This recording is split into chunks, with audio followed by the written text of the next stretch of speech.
അടുത്തതായി ധൂർത്തിനെതിരെ എന്നുള്ള വിഷയത്തെ ആസ്പദമാക്കി ഇവിടെ പ്രഭാഷണം നടത്തുന്നത് മുസ്ലിം യുവജന കേരളത്തിൻ്റെ പടനായകൻ, കേരളീയ സമൂഹത്തിൽ അധാർമികതക്കെതിരെയും തീവ്രവാദത്തിനെതിരെയും അതിശക്തമായ നിലപാടെടുക്കുകയും തീവ്രവാദികളുടെ വോട്ട് വേണ്ട എന്ന് ആർജവത്തോടെ പ്രഖ്യാപിക്കുകയും ചെയ്ത നിയമസഭാ സാമാജികൻ KM ഷാജി MLA അവരുകളെ ആദരപൂർവ്വം ഈ പ്രഭാഷണത്തിന് വേണ്ടി ക്ഷണിച്ചുകൊള്ളുന്നു. അസ്സലാമു അലൈക്കും വറഹ്മത്തുള്ളാഹി വബറകാതുഹു. അൽഹംദുലില്ലാഹി റബ്ബിൽ ആലമീൻ. വസ്സലാത്തു വസ്സലാമു അലാ റസൂലിൽ അമീൻ വഅലാ ആലിഹി വസഹ്ബിഹി അജ്മഈൻ.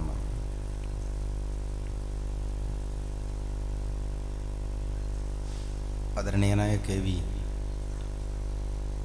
എന്നോട് ഇങ്ങനൊരു പരിപാടിയിൽ പങ്കെടുക്കണമെന്ന് പറഞ്ഞപ്പോൾ SLRCയെ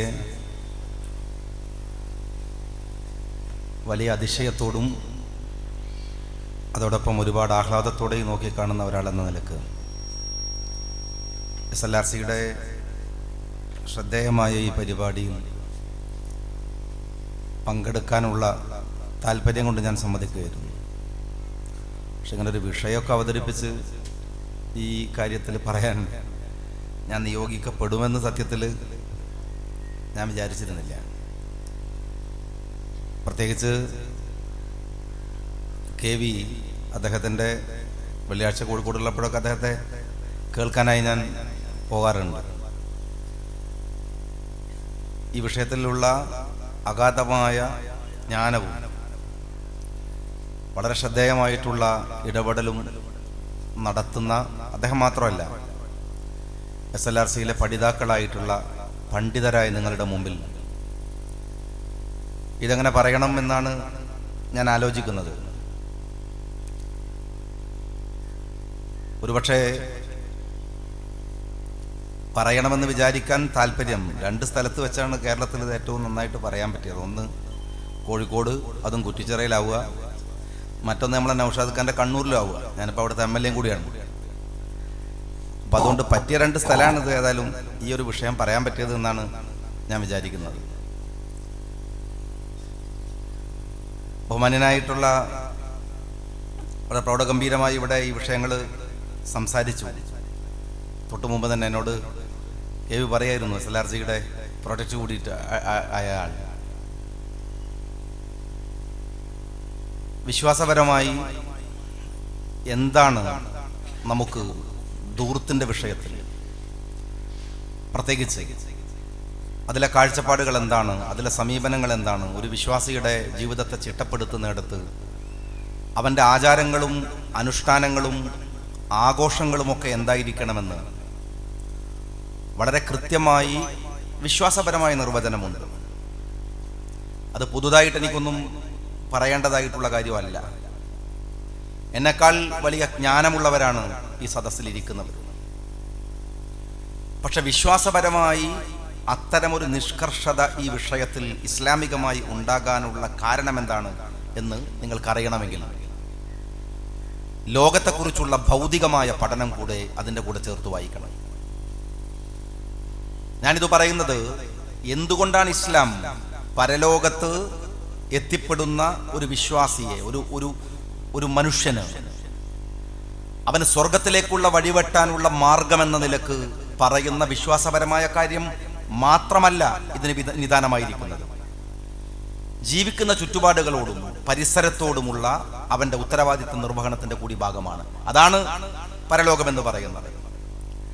ഇബാദത്തുകൾക്ക് അള്ളാഹു നിശ്ചയിച്ചിരിക്കുന്നത് നമുക്ക് നിശ്ചയിച്ചിരിക്കുന്ന സ്വർഗം പോലെ മാത്രമല്ല, ആദാബുകളുടെ കൂടി ഭാഗമായിട്ടുള്ള നമ്മൾ നടത്തുന്ന ധൂർത്ത് എന്ന് നമ്മൾ മനസ്സിലാക്കണം. ഇബാദത്ത് നമ്മളും അള്ളാഹുവും തമ്മിൽ മാത്രമുള്ള ഒരു ഇടപാടാണ്.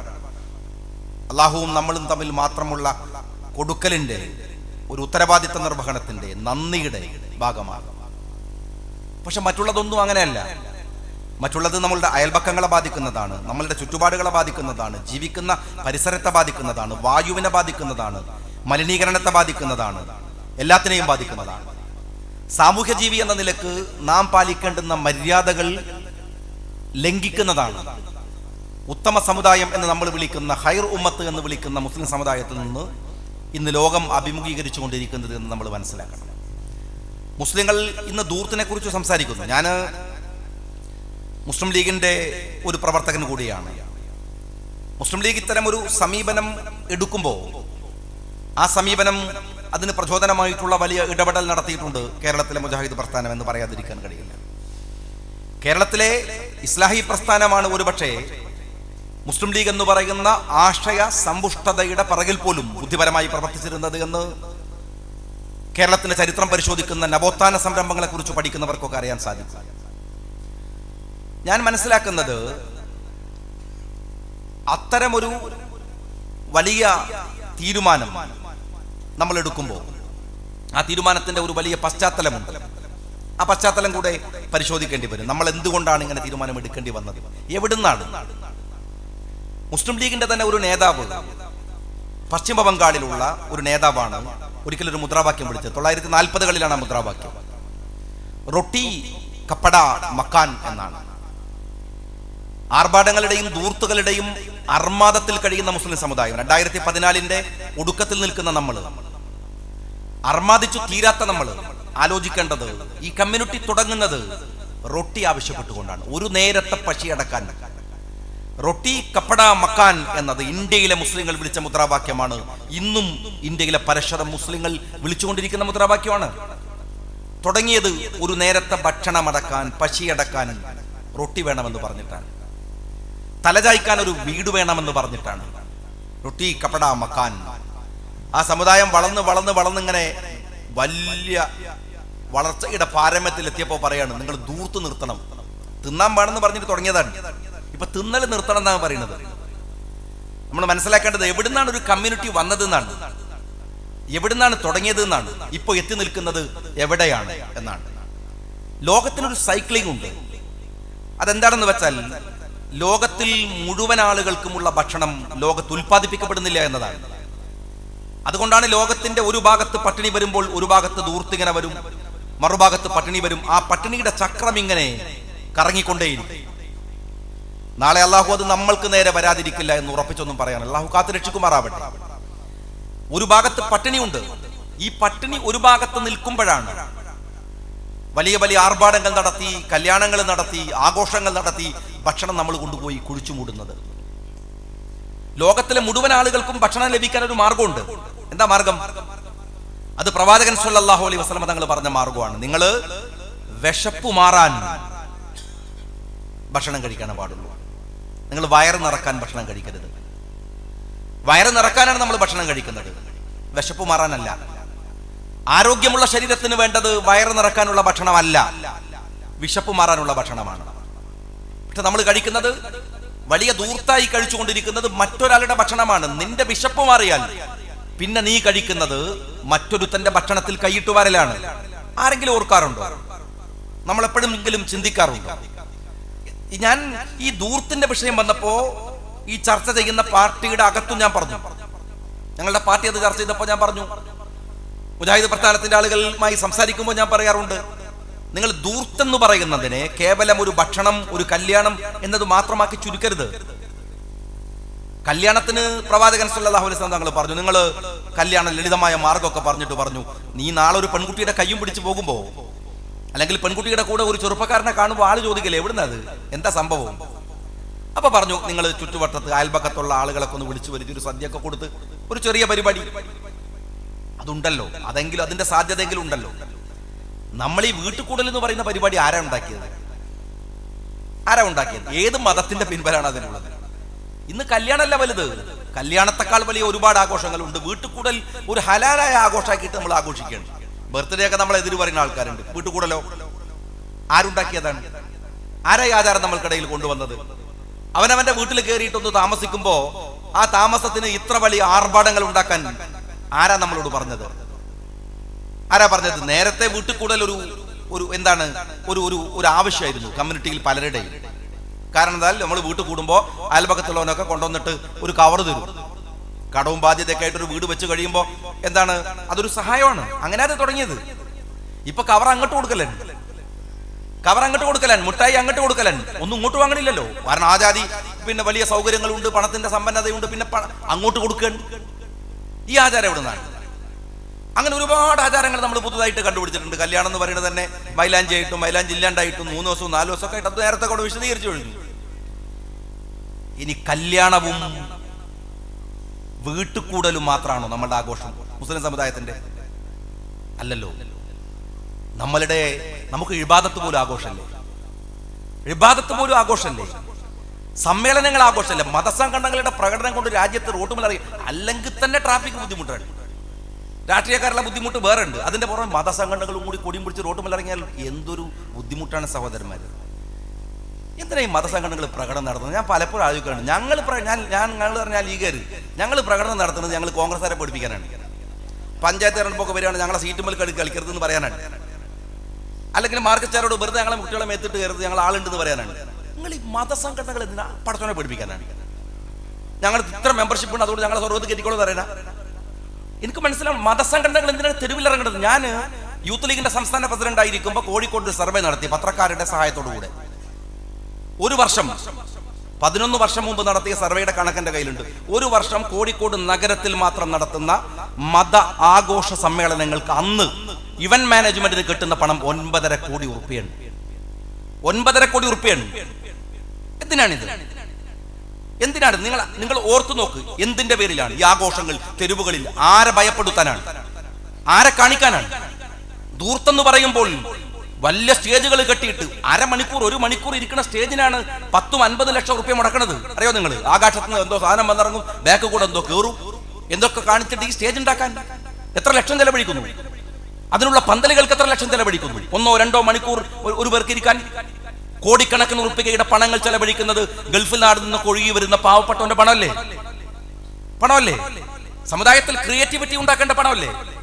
പാവപ്പെട്ടവന് വീട് വെച്ചു കൊടുക്കേണ്ട പണമല്ലേ?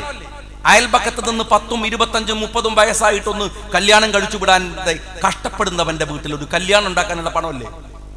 നിങ്ങൾ ഓർത്തു നോക്ക്. എന്തിനാണ് ഈ ആർഭാടവും ധൂർത്തും എന്ന് പറയുമ്പോൾ എവിടെയാണ് നിർത്തേണ്ടത്? ഇബാദത്തോ? ഞാൻ നേരത്തെ പറഞ്ഞു, ഇബാദത്ത് എന്ന് പറഞ്ഞാൽ അള്ളാഹു നമ്മളും തമ്മിൽ മാത്രമല്ലേ. അല്ല ഞാൻ 24 മണിക്കൂർ നിസ്കരിച്ചിട്ട് എൻ്റെ ഭാര്യക്ക് വല്ല കാര്യമുണ്ട്, എൻ്റെ മക്കൾക്ക് വല്ല കാര്യം? ഞാനും അള്ളാഹും തമ്മിലുള്ള ഒരു കമ്മ്യൂണിക്കേഷനാണ് അല്ലേ? ഞാൻ നോമ്പ് നോച്ചിട്ട് ആർക്കെങ്കിലും കാര്യമുണ്ടോ? എനിക്കല്ലേ കാര്യമുള്ളൂ. ഞാൻ ഹജ്ജിന് പോയിട്ട് ആകെ ഒരു അര ഔൺസ് എന്താണ് സംസം വെള്ളവും ഒരു കഷ്ണം കാരക്ക് അയൽവക്കത്തുള്ളവന് കിട്ടും. അതല്ലേ സമൂഹത്തിന് മെച്ചമുള്ളൂ. ഞാനും അള്ളാഹും തമ്മിലുള്ള ഇടപാടല്ലേ? ഉംറക്കൊക്കെ ആലോചിച്ച് നോക്ക്. നമ്മുടെ നാട്ടിൽ ഒറ്റ പൈസക്കാരന് റമദാൻ ഉംറ കിട്ടൂല. കാര്യം എന്താണ്? ഉംറക്ക് 25,000 റുപ്യാണ്. നാട്ടിൽ നിന്ന് അതിനേക്കാൾ കൂടുതൽ സക്കാത്ത് കൊടുക്കണം. ലാഭം ഉംറയാണ്. എല്ലാം അങ്ങോട്ട് പോവാണ്. എല്ലാവരും അങ്ങോട്ട് പോവാണ്. റമദാനൊന്നും പുറലെടുക്കാൻ പറ്റില്ല. ആജാതി പിരിവാണ്. പക്ഷെ പിരിവുകാരെ പേടിച്ചിട്ട് അപ്പം ഉംറക്ക് ഇപ്പൊ പിരിവുകാർ പുതിയ വളവ് കൊടുത്തു. ഓല് ടിക്കറ്റ് എടുത്ത് ഓല് ഉംറക്ക് പോവാണ്. നാം ഹറമിന്റെ മുമ്പ് നിന്ന് നുണ പറയില്ല, റെസിറ്റ് എഴുതിക്കാണ്. ഞാൻ പ്രവാചകൻ സല്ലല്ലാഹു അലൈഹി വസല്ലം തങ്ങൾ മദീനയിൽ ഉണ്ടായിരുന്നില്ലേ? റമദാൻ എല്ലാ റമദാനും മക്കത്ത് വന്നിരുന്നു. യൂസഫ് അൽ കർലാബിയുടെ നിരവധി ഫത്വകളോട് വിയോജിപ്പുണ്ട് എനിക്ക്. പക്ഷെ കർലാബി പറഞ്ഞു, അനിസ്ലാമികമാണ് നിങ്ങൾ ഈ കൊല്ലം പോയിട്ട് കാണിക്കുന്ന ഈ പരാക്രമം. അയൽപക്കത്ത് കഷ്ടപ്പെടുന്നവനുണ്ടാവുമ്പോ, ബുദ്ധിമുട്ടുന്നവനുണ്ടാവുമ്പോ ഈ ആഘോഷങ്ങൾ എന്തിനു വേണ്ടിയാണ്? ഹജ്ജിന് പോവുക. ഒരു ദിവസം രാവിലെ പത്രം എടുത്ത് നോക്കുമ്പോ ഒരാള് ഹജ്ജിന് പോവുകയാണ്. ഞാൻ വിചാരിച്ചു ഇഞ്ഞങ്ങ് പോയിക്കോട്ടെ, ഇന്നോട് എന്തിനാ പറയണ്ടേ ഹജ്ജിന്? ഞാൻ ഇതിനു മാത്രം വലിയ പാപം ചെയ്തോന് പത്രത്തിന്റെ ഫ്രണ്ട് പേജ് പരസ്യം കൊടുത്ത് നാട്ടുകാരെ മുഴുവൻ അറിയിക്കാൻ വലിയ പാപം എന്താ ഇയാൾ ചെയ്തത്? ഞാൻ അറിയാണ്ട് ചോദിക്കാണ്. ഹജ്ജിന് പോകുന്ന അയൽപക്കത്തിലോട് പറഞ്ഞാൽ പോരെ? അവന് സാമ്പത്തിക ഇടപാടുള്ള അവനെ മറന്നു പോയിട്ടുണ്ടെങ്കിലോ അള്ളാനോട് പോയി പറയാന്നല്ലാണ്ട് നമ്മളോട് പറഞ്ഞിട്ട് വല്ല കാര്യമുണ്ടോ? അവരോട് പോയി പറയാന്നല്ലാതെ എന്തിനാ ഈ പരസ്യം ഫേസ്ബുക്കിൽ കൊടുക്കുന്നത്? എന്തിനാണ് ട്വിറ്ററിൽ കൊടുക്കുന്നത്? എന്തിനാണ് നിങ്ങൾ പത്രങ്ങളിൽ കൊടുക്കുന്നത്? എന്തിനാ TV-യിൽ കൊടുക്കുന്നത്? ഹജ്ജിന് പോകുമ്പോ വലിയ പന്തല്, കല്യാണത്തെക്കാൾ വലിയ ആഘോഷം അല്ലേ? കല്യാണത്തെക്കാൾ വലിയ ആഘോഷം, വലിയ പരിപാടി, ആളുകള് ഭക്ഷണത്തിന് വരിക, കല്യാണത്തിന് വരുന്ന തലേ ദിവസം രാത്രിയൊക്കെ ഇരുന്ന് ഹജ്ജിന് പോക്കിന്റെ വക തിന്ന് നടക്കാൻ വയ്യാത്ത കോലത്തിലാണ്. മര്യാദക്ക് ഒരു ഉംറ കോലം നിർവഹിക്കാനാവാത്ത സകല കൊളസ്ട്രോൾ അടിച്ച് കെട്ടിയിട്ട് അങ്ങോട്ട് പോവാ. ഹജ്ജ് തക്കാരം ഭയങ്കര സംഭവമല്ലേ? ഉള്ള കൊളസ്ട്രോൾ അടിച്ചിട്ട് അങ്ങോട്ട് പോകും, നടക്കാൻ വയ്യാത്ത കോലത്തിലാണ്. അതിന് പുറമെ നാട്ടുകാർക്ക് വേറെ കൊളസ്ട്രോൾ കൊണ്ട് വക തലേ ദിവസം വേറെ സംഭാവന. എന്തൊരു കഷ്ടമാണ് സഹോദരന്മാരെ. എല്ലാം ദൂർത്താണ്. ഒന്നും അറിയില്ല നമുക്ക് ലളിതമായിട്ട് ചെയ്യാൻ. ഒന്നും അറിയില്ല. ഞാൻ പലപ്പോഴും ഗൾഫിൽ പോകുമ്പോൾ ഞാൻ പലപ്പോഴും പല പരിപാടിയും പങ്കെടുക്കുമ്പോൾ പറയാറുണ്ട്. ഗൾഫിൽ പോയാൽ അവിടുന്ന് പിന്നെ വെലുങ്ങനെ വർത്താനം പറയില്ല. കാരണം വെച്ചാൽ നമ്മളെ പാസ്പോർട്ടും ടിക്കറ്റൊക്കെ പോലെ കയ്യിലായിരിക്കും. അവിടെ ഓരോ സോപ്പിട്ട് ഇങ്ങനെ പോരാന്നല്ലാതെ നടക്കാനുണ്ടാവില്ല. ടിക്കറ്റിന്റെ പൈസ കിട്ടില്ല. ആ സമയത്ത് ഇവിടുന്നാണ് ഞാൻ ഈ ഗൾഫിൽ ചെന്ന ഒരു പരിപാടി ഉണ്ട്. അവർക്കുള്ള ബുദ്ധിമുട്ടുകളൊക്കെ പറയും. സത്യത്തിൽ ഗൾഫ് നാട്ടിൽ വലിയ ഐശ്വര്യമൊക്കെ ഉണ്ടാക്കിയിട്ടുണ്ട്. എന്നാൽ നിങ്ങൾ ആലോചിച്ചിട്ടുണ്ടോ ഈ ഗൾഫ് രാജ്യത്തുണ്ടാക്കിയിട്ടുള്ള ഇമ്പാക്റ്റുകളെ കുറിച്ച്, അതിൻ്റെ ദോഷങ്ങളെക്കുറിച്ച് എപ്പോഴെങ്കിലും നമ്മൾ ചിന്തിച്ചിട്ടുണ്ടോ? ആലോചിക്കണ്ട, അതും വേണ്ട ആലോചിക്കുക. അതും ആലോചിക്കണ്ട. നമ്മുടെ നാട്ടിൽ ഈ അയക്കോറക്കൊക്കെ ഈ ജാതി വില വന്നത് എപ്പോഴാണ്? ഈ സാധനങ്ങൾക്കൊക്കെ ഇത്ര വലിയ വില വന്നപ്പോഴാണ്? എനിക്കൊക്കെ എൻ്റെ മണ്ഡലത്തിലുണ്ട് ചിലപ്പോൾ ഗൾഫിൽ നിന്ന് രാത്രി 12 മണിക്ക് എന്നോട് പറയും, അല്ല എൻ്റെ മോനെ പോലീസ് പിടിച്ചു. ഞാൻ പറഞ്ഞു, പോലീസ് പിടിച്ചു, എന്താ സംഭവം? അല്ല ഒന്നുമില്ലപ്പാ, ഓൻ മോട്ടോർ സൈക്കിളായിട്ട് പോയിരുന്നു. ഞാൻ പറഞ്ഞു, മോട്ടോർ സൈക്കിളായിട്ട് പോയാൽ പോലീസ് പിടിക്കുമോ?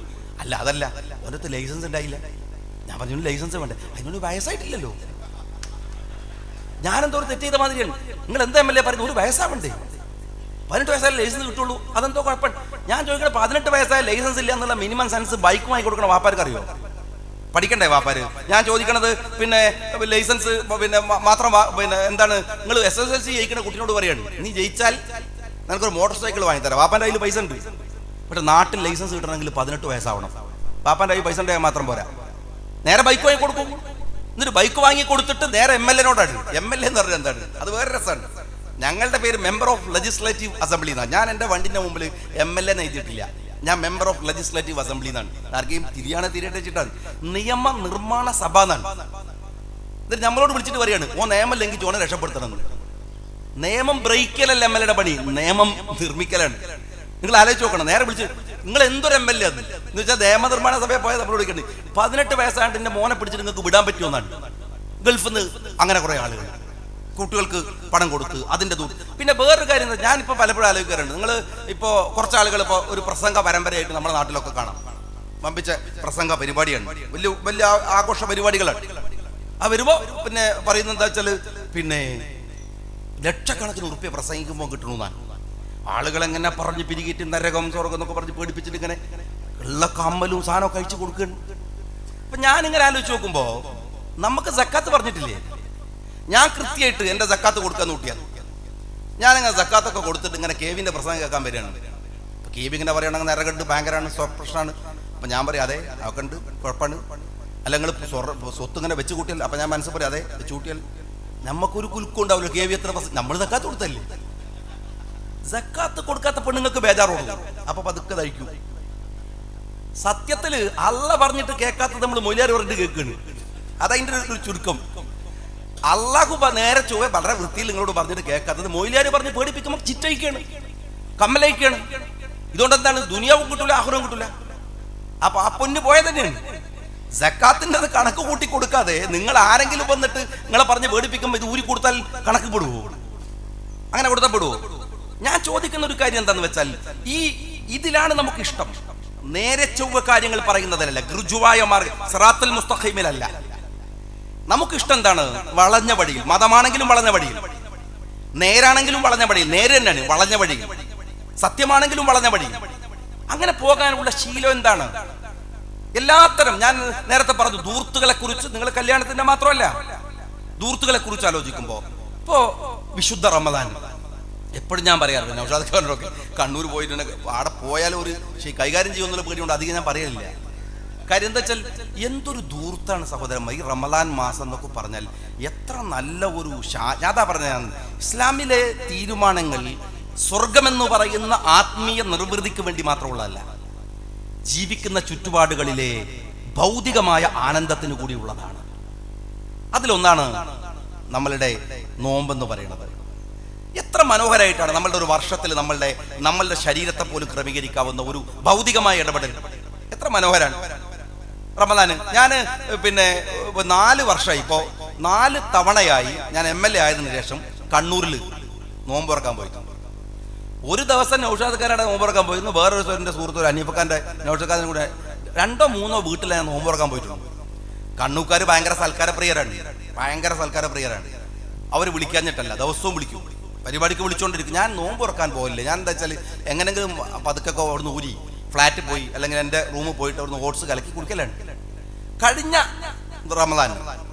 റമദാനിന് മുഴുവൻ ഞാൻ നിയമസഭയിലായിരുന്നു. ഏകദേശം 20 വരെ നിയമസഭ ഉണ്ടായിരുന്നു കഴിഞ്ഞ റമദാൻ. അവിടെ എൻ്റെ റൂമിൻ്റെ തൊട്ടടുത്ത് റൂമിലാണ് നമ്മളെ പ്രതാപൻ MLA. നിങ്ങൾക്കറിയാം, പ്രതാപൻ MLA ഒരുപാട് കാലമായിട്ട് നോമ്പ് വെക്കും.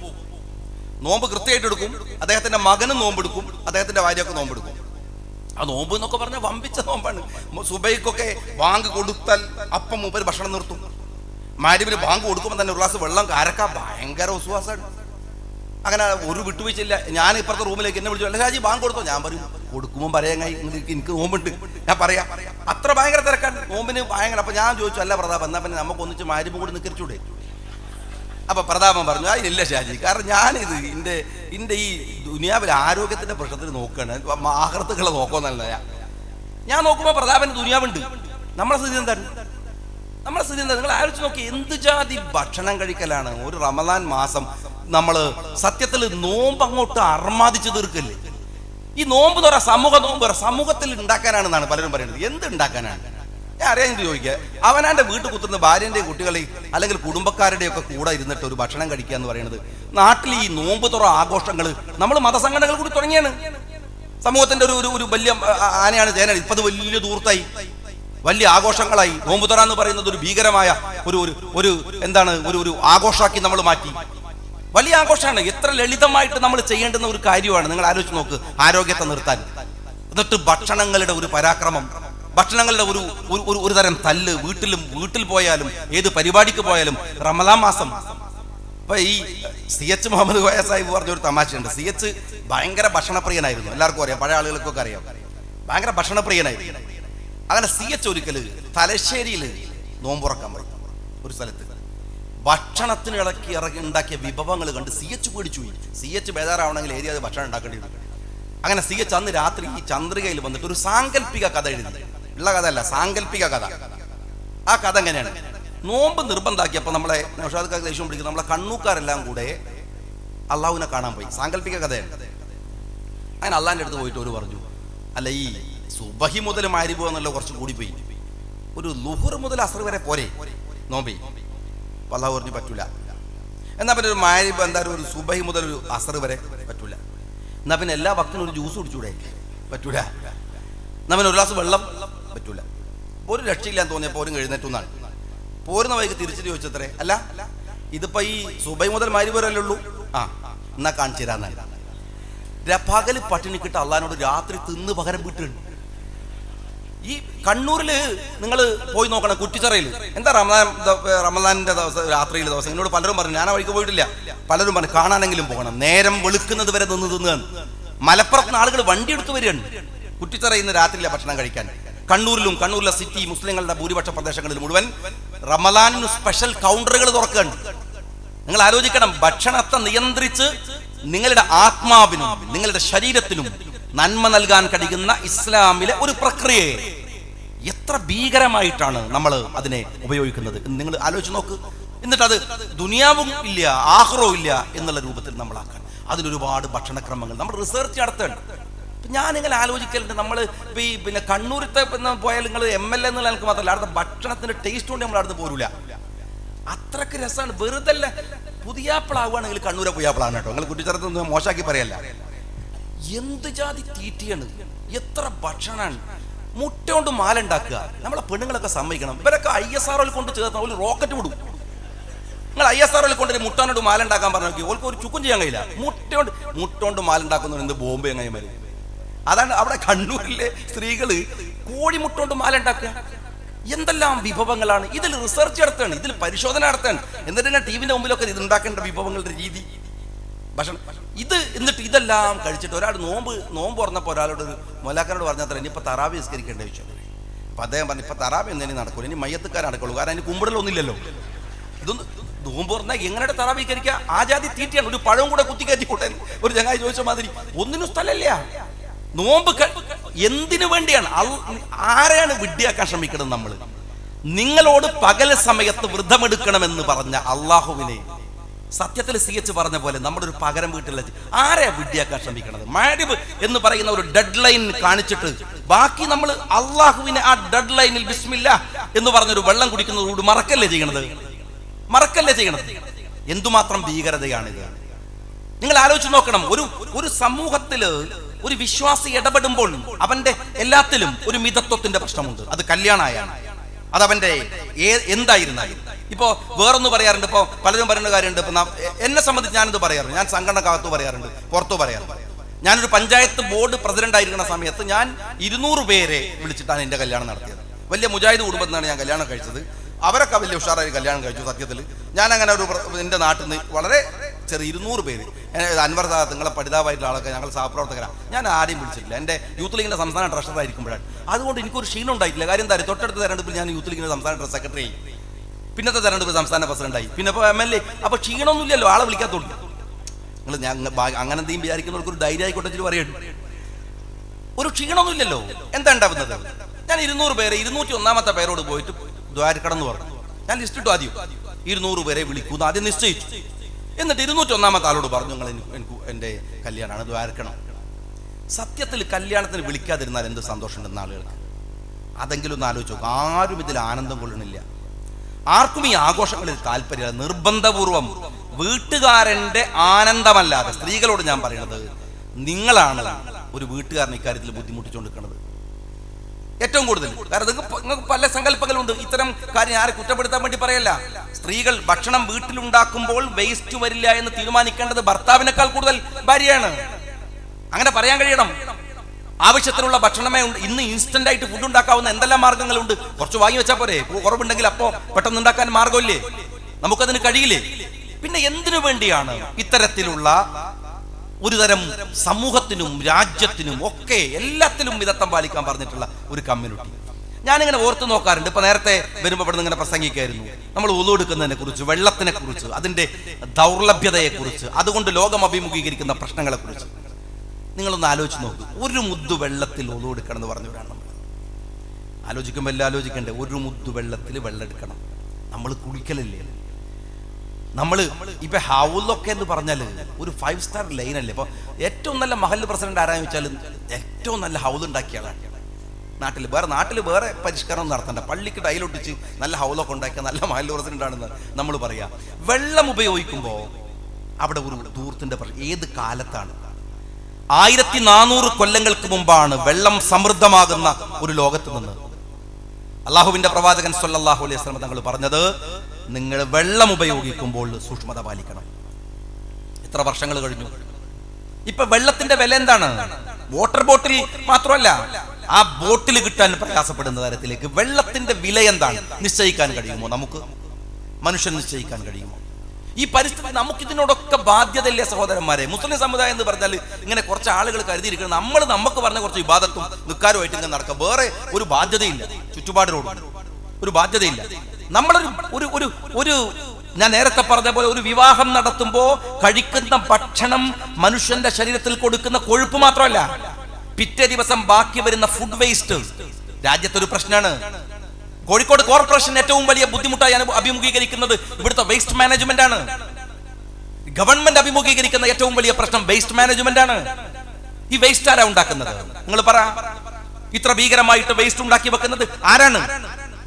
ആരാ ഉണ്ടാക്കുന്നത്? നമ്മൾ ഉണ്ടാക്കുന്നതാണ് ഏറ്റവും വലിയ വേസ്റ്റ് ഇന്ന് എല്ലായിടത്തും. അതിലേറ്റവും അപ്പൊ അത് നമ്മളുടെ പ്രശ്നമല്ലേ? ഈ വെള്ളം പള്ളികൾ കേന്ദ്രീകരിച്ച് നമ്മൾ ഉളുവെടുക്കാൻ ഹൗലുണ്ടാവുന്നു, കിണറുണ്ടാവുന്നു, വെള്ളമുണ്ടാവുന്നു. ആരാധനയുടെ ഭാഗമായി നമ്മൾ വെള്ളം എടുത്തു വെക്കുന്നു. ആ വെള്ളം ദുർവ്യായം ചെയ്യുന്നതിന് ചോദ്യം ചെയ്യാൻ നമുക്ക് കഴിയണ്ടേ? ദുർവ്യായം ചെയ്യാൻ പാടുണ്ടോ? നമ്മൾക്കൊരു വിചാരമുണ്ടോ? ഇബാദത്തുകളും അതിനകത്ത് കൂട്ടിവെച്ചിരിക്കുന്ന ചട്ടക്കൂടുകൾക്കകത്ത് മാത്രം ജീവിക്കുന്ന ഒരാളാണ് വിശ്വാസി എന്നാണ്? അല്ല. വെള്ളിയാഴ്ച എല്ലാ ദിവസം ഇങ്ങനെ പറഞ്ഞുകൊണ്ടിരിക്കല്ലേ? അങ്ങോട്ട് നോക്ക് ആകാശം, ഇങ്ങോട്ട് നോക്ക് ഭൂമി, ഈ വാനം. ഇതൊക്കെ നമുക്ക് ബാധ്യത ഇല്ലാത്തതാണോ? നമുക്ക് ഉത്തരവാദിത്തല്ലേ? ഈ വായുവിൽ കലർന്നിരിക്കുന്ന മാലിന്യങ്ങളിൽ നമുക്ക് ഉത്തരവാദിത്തമില്ലേ? ഇവിടെ ഉണ്ടാകുന്ന വലിയ സാമൂഹിക പ്രശ്നങ്ങളിൽ, വലിയ പാരിസ്ഥിതിക പ്രശ്നങ്ങളിൽ നമുക്ക് ഉത്തരവാദിത്തമില്ലേ? നമുക്ക് ഉത്തരവാദിത്തമുണ്ട്. മരങ്ങളോട്, ചുറ്റുപാടുകളോട് യുദ്ധം ഏറ്റവും നിർബന്ധിതമായിട്ടുള്ള ഇസ്ലാമിക സംസ്ഥാപനത്തിനു വേണ്ടിയുള്ള യുദ്ധത്തിൽ പോലും പ്രവാചകൻ സല്ലല്ലാഹു അലൈഹി വസല്ലം തങ്ങൾ പറഞ്ഞിട്ടുണ്ട്, നിങ്ങൾ മരം മുറിച്ചു മാറ്റരുത്. മരം മുറിച്ചു മാറ്റരുത്. കൃഷിയെ പ്രോത്സാഹിപ്പിച്ചു. കൃഷിയെ പ്രോത്സാഹിപ്പിക്കുന്നിടത്ത് വളരെ സൈക്കോളജിക്കലായിട്ട് അള്ളാഹു ഇടപെട്ടു അല്ലേ? എത്ര മനഃശാസ്ത്രപരമായിട്ട് പ്രവാചകൻ സല്ലല്ലാഹു അലൈഹി വസല്ലം തങ്ങൾ പറഞ്ഞു, നിങ്ങൾ ഇബാദത്ത് ചെയ്യുമ്പോ നാളെ മരിക്കുമെന്ന് വിചാരിക്കണം. എന്നാല് നിങ്ങൾ കൃഷി ചെയ്യുമ്പോൾ ഒരുപാട് കാലം ജീവിച്ചിരിക്കുന്നു വിചാരിക്കണം. മനുഷ്യന്റെ സ്വാർത്ഥത അറിയാവുന്നത് കൊണ്ടുള്ള മനഃശാസ്ത്രപരമായ ഒരു ഇടപെടലാണ്. കാരണം എന്താ വെച്ചാൽ നിസ്കരിക്കാൻ നിന്നാൽ നമുക്കറിയാം നമ്മളെ ബുദ്ധിമുട്ട്. എല്ലാ കിട്ടാത്ത കണക്കും നമുക്ക് അപ്പോഴാണ് ഓർമ്മ വരിക. എല്ലാവർക്കും എന്തെങ്കിലും എനിക്കൊക്കെ പിന്നെ വല്ല ഡേറ്റൊക്കെ മറന്നു പോയിട്ടുണ്ടെങ്കിൽ 2 റക്അത്ത് സുന്നത്ത് നിസ്കരിച്ചാൽ കറക്റ്റ് കിട്ടും. അങ്ങനെയാണ്. അത് പറഞ്ഞിട്ടൊന്നും കാര്യമില്ല. നമ്മൾ മൗസൂമികളൊന്നുമല്ല, നമുക്ക് എന്തായാലും അങ്ങനെയൊക്കെ തന്നെ. അതിന് പ്രവാചകൻ ഒരു തന്ത്രം പറഞ്ഞതാണ്. നിങ്ങൾ വിചാരിക്കേണ്ടത് റുക്കോയിൽ നിന്ന് നിങ്ങൾ സുജൂദിലെത്തൂല. അള്ളാഹ് വിചാരിച്ച അത്രയല്ലേ ഉള്ളൂ സമയമുള്ളൂ. ഇങ്ങോട്ട് നീരൂല, അങ്ങോട്ട് പോയില്ലേ. നാളെ മരിക്കുമെന്ന് വിചാരിച്ചാൽ നമ്മളുടെ ഇബാദത്തുകളിൽ നമുക്ക് കോൺസെൻട്രേഷൻ ഉണ്ടാവും. കൃഷി ചെയ്യുമ്പോഴോ പ്രവാചകൻ സ്വല്ലല്ലാഹു അലൈഹി വസല്ലം പറഞ്ഞത്, നിങ്ങൾ ഒരുപാട് കാലം, നമ്മൾ പലപ്പോഴും പറയാറുണ്ട്, ഞാൻ ഒരു മാങ്ങ തിന്നിട്ട് നമ്മൾ അതിൻ്റെ മാങ്ങാണ്ടി നടുകയാണ്. അതിങ്ങനെ നടാൻ നേരത്തെ നമ്മൾ ഇപ്പം മരിച്ചു എന്ന് വെച്ചാലോ, അത് അവസാനത്തെ ഈ മുമ്പിൽ ഏറിച്ചു കൊടുക്കും. മരിക്കാൻ നേരത്തെ മാങ്ങാടാൻ ഉടനെ കിട്ടൂല. മനുഷ്യന്റെ സ്ഥിതിയാണ്. അതേസമയത്ത് അതിങ്ങനെ മുളച്ച് നാളെ ഒരു മരമായി അയിമൊന്നും കൂടി തിന്നാന്നൊക്കെ വിചാരിക്കുമ്പോഴാണ് നടാനുള്ള ആവേശം ഉണ്ടാവുള്ളൂ. പ്രവാചകൻ അറിയായിരുന്നു, അതുകൊണ്ടാണ് തന്ത്രം പറഞ്ഞത്. എത്ര മനോഹരമായിട്ടാണ് കൃഷിയെക്കുറിച്ച്, ചുറ്റുപാടുകളെക്കുറിച്ച്, സാമൂഹ്യ ബാധ്യതയെക്കുറിച്ച്, വിഷവാദമൂതാത്ത, വിഷവാണി കേൾക്കാത്ത, വിഷനീർ കുടിക്കാത്ത നാടവിട മക്കളെ, പാലിൽ പഴത്തിൽ മതത്തിൽ മരുന്നിലും മായയിൽ ബ്രഹ്മത്തിൽ മായം കലർത്താത്തൊരെന്റെ നാട്, എന്റെ നാട് എവിടെന്റെ മക്കളെ. എത്ര ഗൗരവാണ് ചുറ്റുപാടുകൾ. ഞാൻ പറയുന്നത്, നമ്മള് ഇവിടെ ഒരു പാരസ്പര്യമുണ്ട് ഈ മുദ്രാവാക്യത്തിന്. നിങ്ങൾ വിളിക്കുന്ന ക്യാമ്പയിൻ ഒന്ന് ധൂർത്തിനെതിരാണ്, മറ്റൊന്ന് അന്ധവിശ്വാസത്തിനെതിരാണ്. അന്ധവിശ്വാസമാണ് ധൂർത്തുണ്ടാക്കുന്നത് എന്ന് ഞാൻ പറഞ്ഞാൽ തെറ്റല്ല എന്ന് സ്ഥാപിക്കാൻ എൻ്റെ കയ്യിൽ ന്യായങ്ങളുണ്ട്. അന്ധവിശ്വാസമാണ്. ഇസ്ലാമിനെ കുറിച്ചുള്ള നേരായ വിശ്വാസം ഇല്ലാത്തവനാണ് അന്ധവിശ്വാസി എന്ന് പറയുന്നത്, അല്ലേ? അവനല്ലേ ഈ ധൂർത്തുണ്ടാക്കുക, അവനല്ലേ ഈ കല്യാണം ഉണ്ടാക്കുക, അവനല്ലേ ഈ വീട്ടുകൂടൽ ഉണ്ടാക്കുക, അവനല്ലേ ഈ നോമ്പിനെ ആഘോഷിക്കുക, അവനല്ലേ ഇതൊക്കെ ചെയ്യുക. വിശപ്പ് എന്ന് പറയുന്നത് എൻ്റെ ആരോഗ്യ പ്രശ്നമാണ്. വിശപ്പ് എൻ്റെ വയറിന്റെ പ്രശ്നമാണ്. എന്നാൽ അയൽക്കാരന്റെ വിശപ്പോ എൻ്റെ ആത്മീയ പ്രശ്നമാണ്. ഒരു പ്രശ്നമാണ്. വിശക്കുമ്പോൾ എൻ്റെ വയറ്, അതെന്റെ വിശപ്പ് എന്നത് എൻ്റെ വയറിന്റെ പ്രശ്നമാണ്. എന്നാൽ അയൽക്കാരന്റെ വിശപ്പ് എന്റെ ആത്മീയതയുടെ പ്രശ്നമാണ്. അയൽക്കാരന്റെ വിശപ്പ് മാറാതെ നീ ഭക്ഷണം കഴിച്ചാൽ എന്റെ കൂടെ സ്വർഗത്തിൽ ഇരിക്കാൻ പറ്റില്ലെന്ന് പ്രവാചകൻ സല്ലല്ലാഹു അലൈഹി വസല്ലം തങ്ങൾ പറയുന്നു. അപ്പൊ കല്യാണം എന്ന് പറയുന്നതിന് നിങ്ങൾക്ക് നിങ്ങളുടെ സ്വകാര്യമായ ഒരു പ്രശ്നം നിങ്ങൾക്ക് പറയാനുണ്ട്, ശാരീരികമായ പ്രശ്നം, കുടുംബപരമായ പ്രശ്നം. പക്ഷെ അതുണ്ടാക്കുന്ന ഇമ്പാക്റ്റുകളോ ആത്മീയ പ്രശ്നമാണ്. ഇതാണ് പ്രശ്നം. വിശപ്പ് നിന്റെ ശാരീരിക പ്രശ്നമാണെങ്കിൽ അയൽക്കാരന്റെ വിശപ്പ് നിന്റെ ആത്മീയ പ്രശ്നമാണ്.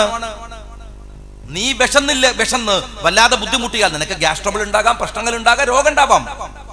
അയൽക്കാരന്റെ വിശപ്പ് നീ മാറ്റിയിട്ടില്ലെങ്കിൽ നിനക്ക് സ്വർഗമാണ് നഷ്ടപ്പെട്ടു പോവുക. ഒരേ വിശപ്പ്, ഒരേ വികാരം, അതിന് രണ്ട് തലമുണ്ട്. നാം കല്യാണം നടത്തുമ്പോൾ, വീടുകളിൽ ആഘോഷപൂർവ്വം നടത്തുമ്പോൾ അതെന്റെ കുടുംബ പ്രശ്നമാണ്. എന്നാൽ അതിന്റെ ഇമ്പാക്റ്റുകൾ എന്ന് പറയുന്നത് സാമൂഹ്യ പ്രശ്നമാണ്, അത് ആത്മീയ പ്രശ്നമാണ്. ഇത് രണ്ടും തിരിച്ചറിയാൻ കഴിയണം വിശ്വാസികളുടെ സമൂഹത്തിന്.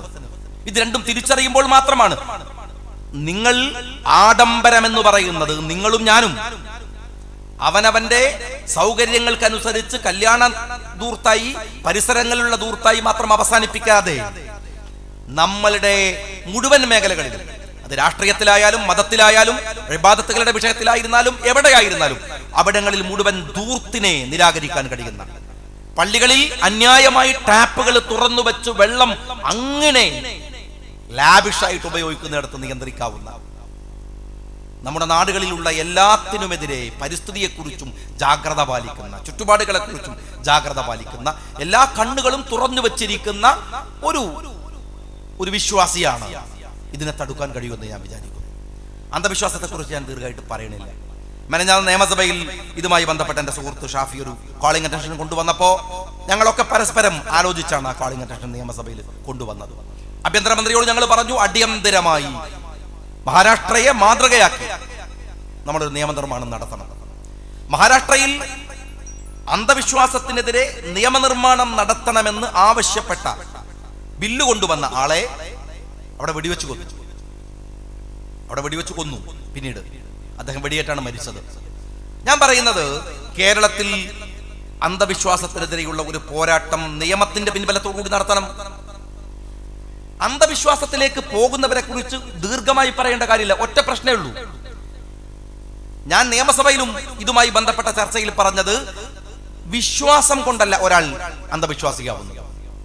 പ്രത്യേകിച്ച് ഇത്തരത്തിലുള്ള തെമ്മാടിത്തരങ്ങൾക്ക് വേണ്ടി ആളുകൾ പോകുന്നത്. തെമ്മാടിത്തരം എന്നാണ് അതിനെ പറയേണ്ടത്. വലിയ ഇപ്പൊ നിങ്ങൾ ഒരുപാട് ഇത് കണ്ടു. ഇപ്പോ ഒരു വലിയ സ്വാമിയെ ഇന്ത്യയിൽ പിടിച്ചുകൊണ്ടുവന്നു. എത്ര ഒരു മിലിറ്ററി പോകുന്ന പോക്കാണ്. 54 പാറ്റൻ ടാങ്കുകൾ ഒരു ഇതിൽ തുടങ്ങണം. 200 ചില്ലാണ് പോലീസ് വാഹനങ്ങൾ. ഒരു സ്വാമിജിയെ പിടിച്ചുകൊണ്ടുവരാനാണ്. അയാൾ ഏത് മതത്തിന്റെ സ്വാമി? എല്ലാ മതത്തിലും ഈ ജാതി സ്വാമിമാരുണ്ട്. ആസാമി എന്ന് മാത്രമേ ഉള്ളൂ. സ്വാമി ഹിന്ദു മതത്തിലാണെങ്കിൽ നമ്മുടെ സമുദായത്തിൽ ആസാമിയാണ്. അത്രേ ഉള്ളൂ. എത്ര ആസാമികളുണ്ട്? ആരെയാണ് ഈ ആസാമികളെ പിന്തുണക്കുന്നത്? എനിക്ക് മനസ്സിലായിട്ടില്ല. സമസ്ത കേരള ജമിയത്തുൽ ഉലമ പിന്തുണക്കുവോ? നദ്വത്തുൽ മുജാഹിദീൻ പിന്തുണക്കുവോ? ഏത് മതസംഘടനയാണ്? ഒരു മതസംഘടനയും ഞാൻ അറിഞ്ഞിടത്തോളം ഈ ജാതി ആസാമികൾക്ക് പിൻബലമില്ല. എന്നാൽ എല്ലാവരും ഇത്തരം ആസാമികളെ തൊടാൻ മടിക്കുകയും ചെയ്യുന്നുണ്ട്. അവിടെയാ പ്രശ്നം. ചോദിച്ചാൽ ഇവന്റെ ഏർപ്പാട് ഈ തോന്നിയാസങ്ങൾക്കൊക്കെ വല്ല മതത്തിന്റെ പിൻബലമുണ്ടോ ചോദിച്ചാൽ മതത്തിൽ അങ്ങനെയൊന്നുമില്ല, മതത്തിന്റെ പിൻബലമൊന്നും അതിനില്ല, മതം അങ്ങനെ അംഗീകരിക്കണില്ല, മതം അങ്ങനെയില്ല, അങ്ങനെ എന്നൊക്കെ പറയും. എന്നാൽ അതിനെന്താ തൊടാത്തത്? വിശുദ്ധ ഖുർആൻ ഉപയോഗിച്ച് പ്രവാചകന്റെ ചര്യകളുടെ പേര് പറഞ്ഞ് ഖുർആനെ തെറ്റായി വ്യാഖ്യാനിച്ച് തോന്നിവാസങ്ങൾ നടത്തുന്ന ഇത്തരം അനാചാരങ്ങൾക്കെതിരെ, അന്ധവിശ്വാസങ്ങൾക്കെതിരെ എന്തുകൊണ്ടാണ് വിശ്വാസത്തിന്റെ പിൻബലത്തോടെ നമുക്ക് നേരിടാൻ പോകാൻ പരിമിതികളുണ്ട് എന്ന് ഞാൻ വിചാരിക്കുന്നു. അവിടെയാണ് ഒരു നിയമത്തിന്റെ പിൻബലത്തിന്റെ പ്രശ്നമുള്ളത്. ഞാനൊരു നിയമസഭാ സാമാജികൻ കൂടി എന്ന നിലക്കാണ് ഞാനിത് പറയുന്നത്. നിയമസഭയിൽ അതിന്റെ സ്വകാര്യ ബില്ല് അടുത്ത ദിവസം വരാനിരിക്കുന്നു. നിയമനിർമ്മാണത്തിന് വേണ്ടുന്ന എല്ലാ നടപടിക്രമങ്ങളും പൂർത്തീകരിക്കണമെന്ന് ഞങ്ങൾ പറഞ്ഞു കഴിഞ്ഞു. ഗവൺമെന്റിനോട് പറഞ്ഞു കഴിഞ്ഞു, മുഖ്യമന്ത്രിയോട് പറഞ്ഞു, ആഭ്യന്തരമന്ത്രിയോട് പറഞ്ഞു. നിർബന്ധമായും നിയമനിർമ്മാണം ഉണ്ടാക്കുമെന്ന് സഭയിൽ നിന്ന് അറിയുന്നു. അതൊരു ശുഭകരമായ ഒരു വാർത്തയാണ്. അതുകൊണ്ട് ഞാൻ പറയണത് മനുഷ്യരുടെ ഒരു കൂട്ടായ്മ, ഇത്തരത്തിൽ എല്ലാത്തിനും മനുഷ്യന് വേണ്ടിയുള്ള പരിസരത്തുള്ള, ഞാൻ വീണ്ടും പറയുന്നത്, മറ്റുള്ളവന്റെ വിശപ്പും സങ്കടങ്ങളും ദുഃഖങ്ങളും ബേജാറും വിഷമങ്ങളും ഒക്കെ നമ്മുടെ ആത്മീയ പ്രശ്നമാണ് എന്ന് തിരിച്ചറിയാൻ കഴിയുന്നിടത്താണ് ഒരു വിശ്വാസി അവന്റെ ജീവിതത്തിൽ തിളക്കം ഉണ്ടാക്കുന്നത്. മറ്റുള്ളവരുടെ, ഞാൻ എല്ലായിടത്തും പറയാറുണ്ട്, ഞാൻ എൻ്റെ മണ്ഡലത്തിൽ നടത്തുന്ന ഒരു പരിപാടിയുണ്ട്, ഒരു ചെറിയ പരിപാടി, ഒരു ആർദ്രം എന്ന് പറഞ്ഞിട്ടൊരു പരിപാടിയുണ്ട്. ആ പരിപാടിക്ക് ഒരു ദിവസം എന്നോട് ഒരാൾ പറഞ്ഞു, MLA നിന്ന് കാണണം, ഒരു ബെഡ്റിഡനാണ്, കിടക്കുന്ന ഒരാളാണ്, MLA ഒന്ന് കാണണം എന്ന് പറഞ്ഞിട്ട് ഞാൻ അയാളെ കാണാൻ വേണ്ടി പോയി. ഒരു അവിശ്വാസിയായിട്ടുള്ള ഒരാളാണ്. ഞാൻ അവിടെ ചെന്നപ്പോൾ ഒരു ഇടിഞ്ഞു പൊളിഞ്ഞ ഒരു വീടിന് അകത്ത് നിന്ന് ഒരു വലിയ മുഴക്കമുള്ള ശബ്ദം, വെൽക്കം സാർ എന്ന് പറഞ്ഞിട്ടൊരു, ഞാൻ വലിയ എന്താണ് ഈ ശബ്ദം കേട്ടെടുത്തേക്ക് ഞാൻ ഉള്ളിലേക്ക് ചെന്ന് നോക്കുമ്പോൾ അവിടെ വേറെ ആരുമില്ല. ഒരു കട്ടിലിൽ ഒരു പെൻസിൽ പോലെ സ്ഥൂലഗാത്രനായ ഒരു മനുഷ്യൻ ഇങ്ങനെ കിടക്കുക. അയാൾക്ക് അനങ്ങില്ല. അയാളുടെ നാവും കണ്ണുകളും അല്ലാതെ കയ്യോ കാലോ ഒരു വിരല് പോലും ചലിക്കില്ല. അദ്ദേഹത്തിന്റെ ഇടിഞ്ഞു പൊളിഞ്ഞ റൂമിലാണ്, ആകെ മുഷിഞ്ഞു കിടക്കുന്ന റൂമിൽ.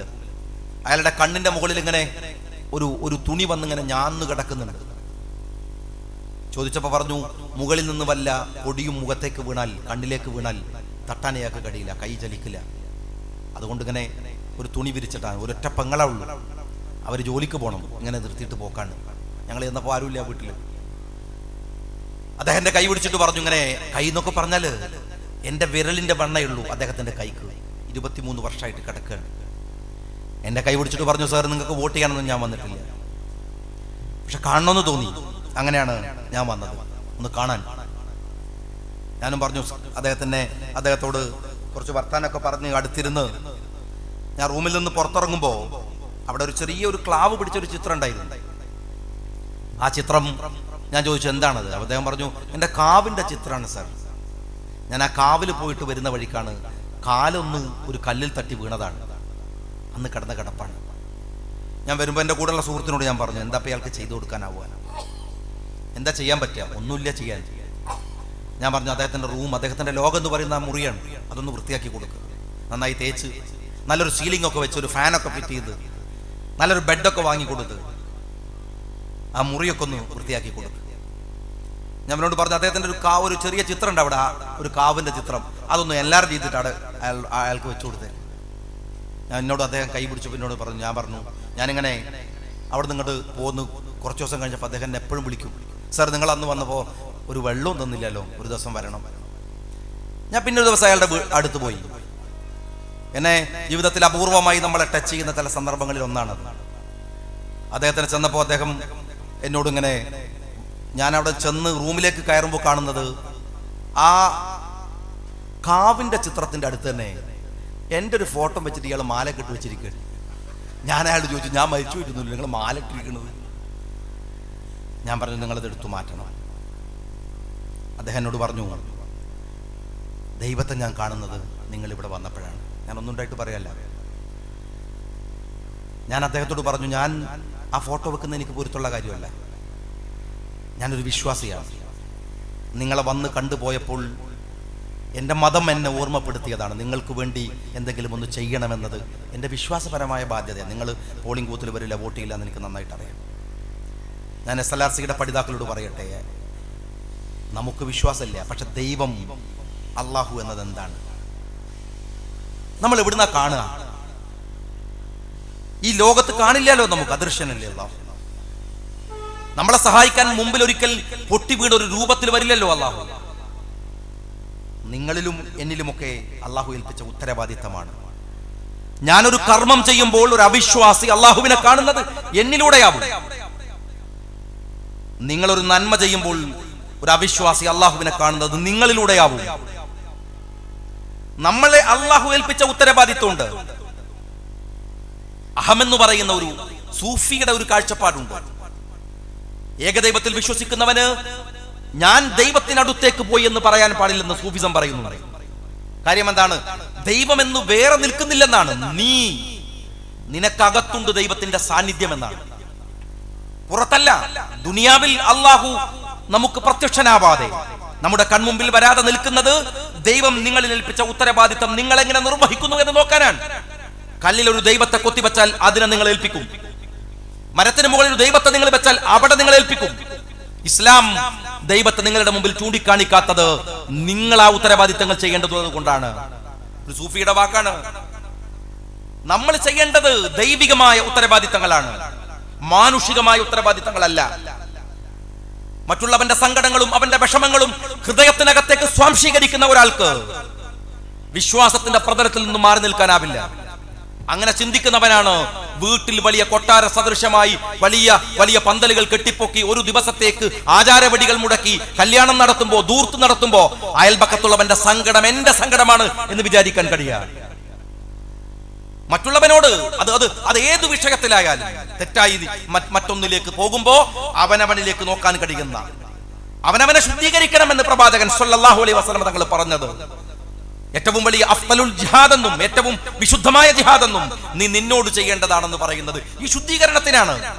ആത്മാവിനെ ശുദ്ധീകരിച്ചെടുക്കുക എന്നത്, അവനവന്റെ ഹൃദയത്തെ ശുദ്ധീകരിച്ചെടുക്കുക എന്നത്, അവനവന്റെ ഹൃദയത്തിനകത്ത് ദൈവതുല്യമെന്നല്ല, ദൈവജ്ഞാനത്തിന്റെ, ദൈവത്തിന്റെ വെളിച്ചത്തിന്റെ, ദൈവമേൽപ്പിച്ച ഉത്തരവാദിത്ത നിർവഹണത്തിന്റെ ജ്ഞാനം ഹൃദയത്തിനകത്ത് ഉണ്ടാവുക എന്നത്, അതാണ് ഇസ്ലാമിലെ ഏറ്റവും തിളക്കമുള്ള ഒരു ഉത്തരവാദിത്തം എന്ന് പറയുന്നത്. അതാണ് ഈ അനാചാരങ്ങൾക്കും അന്ധവിശ്വാസങ്ങൾക്കും നെറികേടുകൾക്കുമെതിരെ നമുക്കും ഇടയിൽ ഒരു പ്രവാചകൻ വരില്ല. പ്രവാചകൻ സ്വല്ലല്ലാഹു അലൈഹി വസല്ലം തങ്ങൾ കഴിഞ്ഞല്ലോ, അന്ത്യപ്രവാചകനാണ്. നമ്മളാണ് ആ ഉത്തരവാദിത്തം നിർവഹിക്കാനുള്ളത്, നമുക്കാണ് ആ ബാധ്യതയുള്ളത്. ആ ബാധ്യതയാണ് ഒരുപക്ഷേ ഖുർആന്റെ വെളിച്ചം തട്ടിയ SLRCയുടെ പഠിതാക്കൾ ആരംഭിക്കുന്നത്. അവനവന്റെ ജീവിതത്തിൽ നിന്ന് അവനവന്റെ വിഷയം വരുമ്പോ അപ്പൊ ഇതൊക്കെ ഒന്ന് ലൂസ് ചെയ്യും. ഇതെല്ലാരും ഉണ്ട്, എല്ലാവർക്കും ഉണ്ട്. പെൺകുട്ടികളെ എന്താണ്, ആൺകുട്ടികളെ കല്യാണം കഴിപ്പിച്ച് വിടുന്നവരെ സ്ത്രീധനത്തിന് എതിരായിട്ട് പറയാതിരിക്കുക, പെൺകുട്ടികൾ മാത്രം ഉണ്ടെങ്കിൽ വമ്പിച്ച സ്ത്രീധനത്തിന് എതിരാവുക. തട്ടിപ്പിന് നമ്മളെ കഴിച്ചിട്ടല്ലേ ഉള്ളൂ, ഇല്ലേ? എല്ലാത്തിനും നിർവചനം, എല്ലാത്തിനും ലൂപ്പ് ഹോൾസും ഉണ്ട്. ഞാൻ വിശദീകരിക്കുന്നില്ല. KV ഒക്കെ പലപ്പോഴും പറയാറുണ്ട്. ഞാനതാണ് ആ വിഷയത്തിലേക്കൊന്നും കടക്കാത്തത്. കല്യാണത്തിന് പുതിയ KV കഴിഞ്ഞതിന് മുമ്പുള്ള ആഴ്ചയിൽ പറഞ്ഞ എനിക്ക് ഓർമ്മ, പിന്നെ JCBയിൽ പുതിയ ആപ്പിള വരികയാണ്. അപ്പൊ KV പറഞ്ഞ ഒരു രസമുണ്ട്, ആ JCB ആയിട്ട് ബന്ധം പൊര പൊടിച്ച് പോകും, സൂക്ഷിച്ചളിയുന്നതാണ്. അത് എനിക്ക് ഭയങ്കര, ഞാൻ പലയിടത്ത് അത് പറഞ്ഞിട്ടുണ്ടായിരുന്നു. എനിക്ക് വല്ലാതെ ടച്ചിങ് ആയിട്ടുള്ളൊരു കാര്യമാണ്. വരുന്നതിൻ്റെ ഒരു ഭംഗി വേറെയാണ്. ആദ്യമായി ഒരു വീട്ടിലേക്ക് ഒരു പുതിയാപ്പിള വരുമ്പോൾ അതിനൊരു സൗന്ദര്യം വേണ്ട സഹോദരന്മാരെ. ഒരാളുടെ നന്മയെ അളക്കുമ്പോൾ കൂട്ടുകാരെ നമ്മൾ നോക്കൂലേ? ഇതുവരെ ഒപ്പരം നടന്നോനെ നമ്മൾ നോക്കൂലേ? അപ്പൊ വരുന്ന പുതിയാപ്പിള കാണാൻ മാത്രം സൗന്ദര്യം ഉണ്ടായിട്ട് കാര്യമില്ല. വീട്ടുകാർക്കൊരു കുളിർമഴ പോലെ. ഒരു വീട്ടിൽ നമ്മൾ നിക്കാഹ് ചെയ്ത് കയറുമ്പോൾ മരുമകനെ സ്വന്തം മോനെ പോലെയാണ് ഉമ്മയും ബാപ്പയൊക്കെ കരുതുക, അല്ലെ? ഭാര്യന്റെ. അതുകൊണ്ടല്ലേ നമ്മൾ ഈ കുറ്റിച്ചിറയിലും കണ്ണൂരിലൊക്കെ പുതിയാപ്പിളിനെ വീട്ടിൽ നിർത്തുന്നത്. ഈ വരുന്നോനൊരു ഭീകരനായ സാധനമായിട്ട് വരുമ്പം തന്നെ JCB കൊണ്ടുവന്നാൽ അമ്മോഷന് ജമ്മത്തിൽ ഉറങ്ങാൻ പറ്റും സഹോദരന്മാര്. വരുന്നവന്റെ കൂട്ടുകാരൻ ഈ ജാതി തോന്നിയാസം അറേക്കേരി കാണിച്ചാൽ ഇവന്റെ ഒക്കെ ഒപ്പരല്ലേ ഇവൻ ഇത്രയും കാലം എൻ്റെ പുതിയാപ്പിള കഴിഞ്ഞെന്ന് തോന്നിയാൽ പെണ്ണുങ്ങൾക്ക് മനസമാധാനം ഉണ്ടാവും സഹോദരന്മാര്. അതുകൊണ്ട് ഇതൊക്കെ ഒരു ഞാൻ നേരത്തെ പറഞ്ഞ പോലെ മനഃശാസ്ത്രപരമായ ഒരു പ്രശ്നമാണ്. അവനവന്റെ ആനന്ദം എന്ന് പറയുന്നത് നന്മയിൽ നിന്നുണ്ടാവുന്നതാണ്. അതുണ്ടാവട്ടെ എന്ന് പ്രാർത്ഥിച്ചുകൊണ്ട് ഔപചാരികമായി മാത്രം ഇത് ഉദ്ഘാടനം ചെയ്ത് അറിയിച്ചുകൊണ്ട് ബിസ്മില്ലാഹിർ റഹ്മാനിർ റഹീം എൻ്റെ വാക്കുകൾ നിർത്തുന്നു. അസ്സലാമു അലൈക്കും.